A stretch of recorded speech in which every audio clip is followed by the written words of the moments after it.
Bom, continuando então a questão, né, desse desenvolvimento embrionário, a gente chega então nos anexos, que nada mais são que estruturas que vão favorecer o desenvolvimento desse embrião, fornecendo a ele, né, algumas condições que são extremamente necessárias para esse desenvolvimento, tá?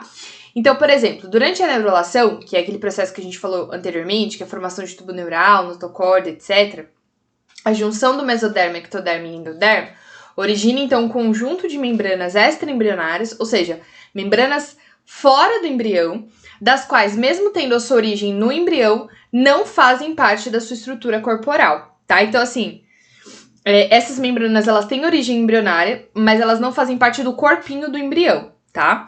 Essas membranas, elas são chamadas, então, de anexos embrionários e vão desempenhar importantes funções para esse desenvolvimento embrionário efetivo. O processo de transição do ambiente aquático para o terrestre trouxe alguns novos desafios para a reprodução e, consequentemente, para o embrião. Então, algumas estruturas que a gente tinha muito predominante no ambiente aquático, elas somem, né, de anexos no terrestre, e vice-versa, que eu não tinha no ambiente aquático porque não precisava, porque estava na água, surgem no ambiente terrestre. Por isso, alguns anexos são diferentes, a depender, então, do ambiente onde o embrião está. Então, por exemplo, saco vitelínico, né? Lembra lá do vitelo, que era a estrutura necessária para o desenvolvimento do embrião? Pois bem, o ovo oligolécito, que era aquele ovo que tinha pouco vitelo, que era o nosso caso, ele vai dar origem ao nosso desenvolvimento embrionário, que nós somos organismos que estamos ligados diretamente ao corpo da mãe. Então a gente não precisa desse armazenamento de nutrientes dentro, como o caso de um ovo, por exemplo, que precisa do nutriente dentro do ovo porque a mãe não está em contato direto com o embrião, tá? Então, o saco vitelínico vai ser a primeira estrutura formada, mantendo-se ligado ao intestino primitivo do embrião, tá? Então, saco vitelínico, esse em amarelo aqui, ligado ao intestino do embrião. Ele é bastante desenvolvido em aves e répteis, visto que o ovo não tem contato direto com a mãe e é ele que vai fornecer os nutrientes necessários para esse desenvolvimento inicial, tá? Então, indivíduos que têm óvulos, né? Indivíduos que postam ovos, são ovíparos, eles precisam do desenvolvimento desse anexo embrionário de forma bem mais acentuada. O âmnio é o resultado da fusão entre o ectoderma e o mesoderma, né? O ecto, a camada de fora, e o meso, a camada de dentro, com expansão para fora do corpo do embrião, tá? Então, aqui, ó, a gente tem o âmnio, que é toda essa cavidade aqui, corresponde à membrana mais interna, envolvendo completamente o embrião, que fica abrigado na cavidade amniótica. Então, cavidade amniótica é esse buraco e o âmnio é essa camada em volta. Sendo essa preenchida por líquido, que é o tal do líquido amniótico. Quando a gente fala assim, a mãe estourou a bolsa, saiu o líquido, é esse líquido amniótico, tá? O embrião, ele fica dentro desse líquido, que no caso dos amniotas, né, que são aqueles indivíduos que têm âmnio, o âmnio, ele protege contra a dessecação, ou seja, protege contra a perda de água e evita choques mecânicos, tá? Ou seja, qualquer choque que tenha contra o ovo ou contra a barriga de uma grávida, por exemplo, é o âmnio que segura e protege o embrião, tá? Segura esse choque e protege o embrião.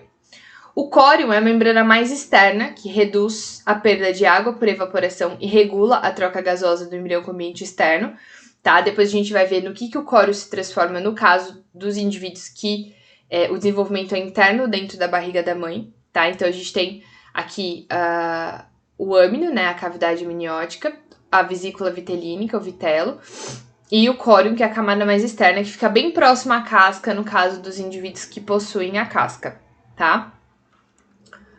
O alantoide, que atua no armazenamento das excretas do embrião, no caso de répteis, aves e alguns mamíferos que botam ovos, como é o caso do ornitorrinco e da ecdina, tá? Esse alantoide, ele vai armazenar as excretas nitrogenadas, então é como se fosse a bexiga urinária do embrião, tá? Bem, assim, grosseiramente falando. Além disso, combinado com o córium, que gera, então, o que a gente chama de alantocórium, ele participa da troca gasosa também. No ser humano, o alantoide, ele é bastante pequeno e auxilia na formação dos vasos sanguíneos da placenta. Então, nesse caso aqui, no nosso caso, tá vendo aqui, ó, as velocidades coriônicas? Ele forma as velocidades que vão grudar o saco embrionário, o saco gestacional, na parede do útero, formando então também auxiliando na formação da placenta, tá? Então aqui, ó, o alantoide no ser humano, ele é bem pouco desenvolvido, tá? Porque vai dar origem, quem vai fazer a troca gasosa, que vai fazer a função do córeo e vai fazer a função do alantoide na eliminação das excretas, vai ser o cordão umbilical associado à placenta, tá?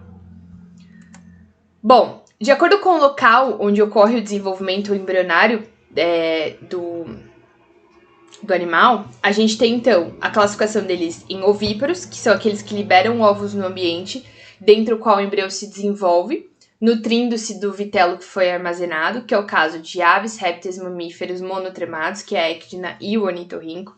Então, são animais que liberam o ovo no ambiente e o embrião se desenvolve dentro do ovo, fora do corpo da mãe. Os ovovivíparos, que são animais que se desenvolvem dentro do ovo, mas esse ovo fica retido dentro do corpo da mãe, tá? E aí, no final do desenvolvimento embrionário, eclode o ovo, né? E o embrião sai de dentro do ovo e aí sai de dentro do corpo da mãe, tá? E esse ovo, na verdade, ele é diferente do ovo do réptil e da ave, que é um ovo bem calcificado em volta. Esse ovo, ele é um ovo mais mole, tá? Que é o caso, no caso é ótimo, né? Que é o caso dos peixes e dos répteis, tá? Então, essa é uma característica desses grupos. As serpentes, principalmente, são animais ovovivíparos. Então, o ovo que ela joga fora é um ovo meio gelatinoso, meio esquisito, tá? Os vivíparos retêm o embrião dentro do corpo materno, que ocorre durante o desenvolvimento embrionário. Ele se alimenta de nutrientes vindo direto da circulação materna, que é os mamíferos. E aí eu tenho a placenta, que é o que gruda a cavidade amniótica ao útero. E o cordão umbilical, que é o que liga diretamente a placenta, né, e o útero ao embrião, tá? Gente, o embrião não fica dentro da placenta, tá? O embrião fica grudado ao útero pela placenta, tá? Então, pra gente delimitar isso aí. Bom, responda a pergunta abaixo e nós voltamos no próximo vídeo.